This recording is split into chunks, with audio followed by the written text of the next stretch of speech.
Thank you, Senator Scott. Senator King, please. Thank you, Mr. Chairman. General, if you look back at recent history, the really disastrous national security breaches have often come from insiders. Robert Hansen, Alder Dames, the most recent one, Edward Snowden. We will never be able to prevent human beings from occasionally being tempted or compromised or whatever. I'm interested in our ability to develop technical means to prevent or detect exfiltration of classified materials. Can you talk to me in a non-classified setting about thinking about that? I mean, clearly we got to vet people and polygraphs and all of those kinds of things, but it would really have helped in this prior case if somebody had noticed that materials were being extracted out of a classified server. Senator, it's a great question. The protection of our classified information is paramount.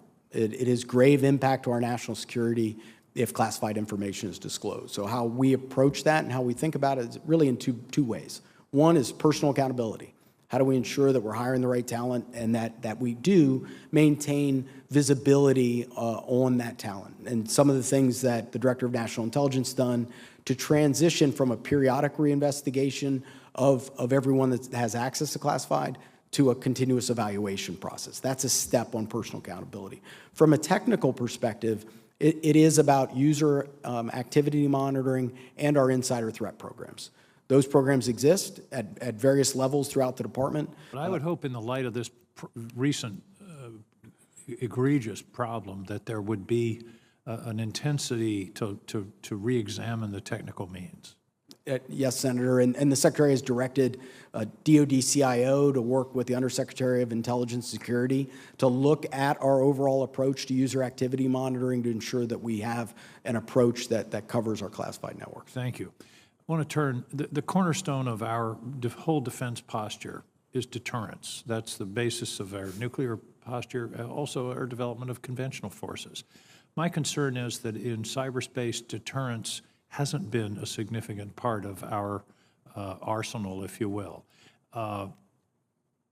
Basically, we don't respond very much. Now, I think General Nakasone has responded effectively on elections, and we saw a diminution of Russian activity in 18, 20, and 22, I think in large part because of that response. But there was a recent incursion attributed to China. I haven't seen any response yet. Talk to me about your role at Cyber Command in deterrence. We're calling it hunt forward and various those kinds of things, but really we're talking about, I want the Politburo worried about you when they think about discussing a cyber attack on the United States. Senator, first, I think that both of our pacing adversaries are well aware of the capabilities that we have. The way we approach these problems and we think about integrated deterrence from a cyber perspective and how we partner with the interagency, with our allies, and with industry, we think about how do we generate insights?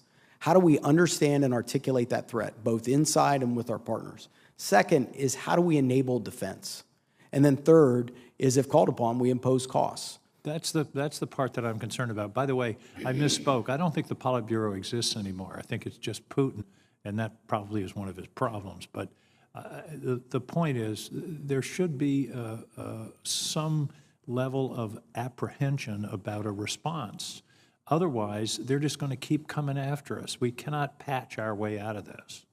And Senator, from our perspective, while not talking about any specific operations, how we approach our teammates in the interagency, and how that we are able. It could be enabling a sanction. It could be enabling a very targeted demarche that's exposed in adversary activity. It can be public disclosure of those capabilities. Those are cost imposing. And that's right. I'm not suggesting it has to be cyber for cyber, but there has to be some response. And I think that's where we've failed in the last several decades. We have these cyber attacks. Nothing really happens in response. One final question. You talked about 702. General officers tend to be very moderate and not deal in hyperbole, but is it possible to overstate the catastrophe for national security if 702 isn't reauthorized?